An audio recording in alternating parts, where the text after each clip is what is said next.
Minnie Driver, and Melissa Leo, and Juliet Lewis.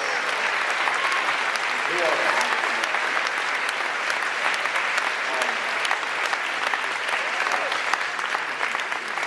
So I'm still having palpitations about the focus, so who else is supposed to be up here, guys, that I'm forgetting? Oh yes, that person, what's her name? Betty Ann Waters, is that it?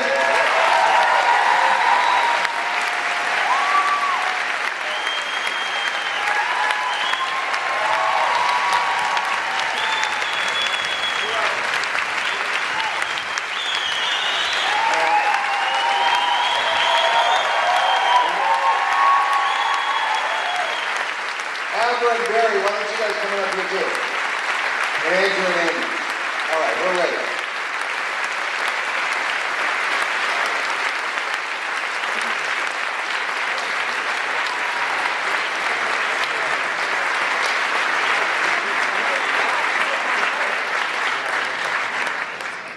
And oh, sorry. Don't be mad at me, Pam. Pamela Gray, come up here. Our screenwriter.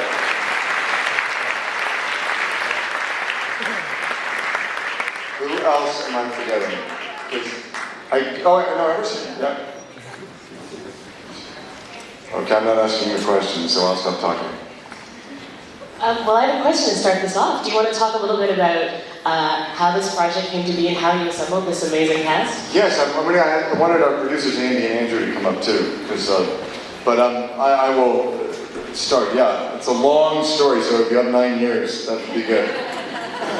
In March of 2001, Kenny was exonerated.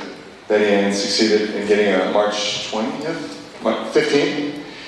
And the next day they were on all the morning shows, and they were on Oprah and all this. And my wife Jane, who is here tonight, was watching, I think it was Dateline, a piece about Betty Ann and Kenny. And she was screaming at me in the other room, "You have to see this piece, you have to see this piece." And I said, "I'll be there in a minute," and I missed the segment. She told me the story, and I was so moved by what she told me. You know, she said, "This is a great idea for a movie," and I agreed. And what mostly affected me was I said, what if he had been guilty, or what if she had failed to get him if she couldn't do it?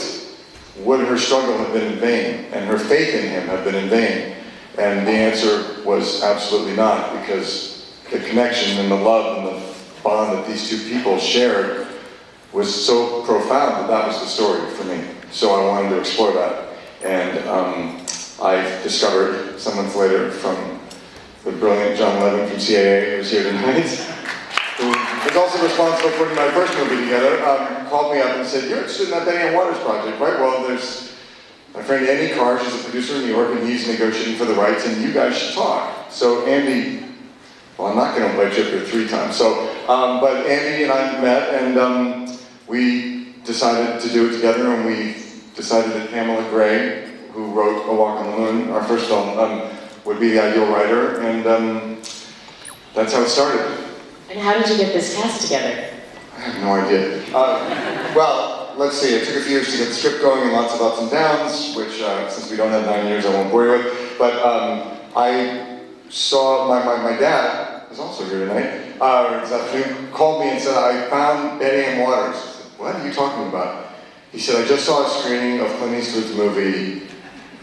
That's Betty Ann Waters. Hilary Swank is so brilliant. You have to see it." So I said, "Well, I know she's brilliant."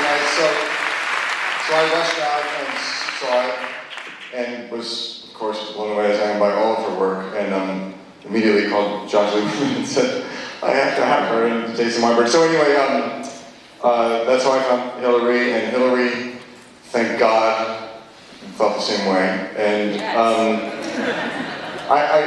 we don't have time to tell every story. I should tell you that when Pam and I first started talking to Betty Ann so many years ago, and we were very excited about the possibility of this movie, and we were talking about the hardest part to cast would be Kenny, and because he's such a complicated guy, and I said to Pam, "Well, you know, there's no script, we have no script or even an outline yet." I said, we need an actor like Sam Rockwell. That would be my like. Sam Rockwell's the kind of, she's like, oh God, he's so great.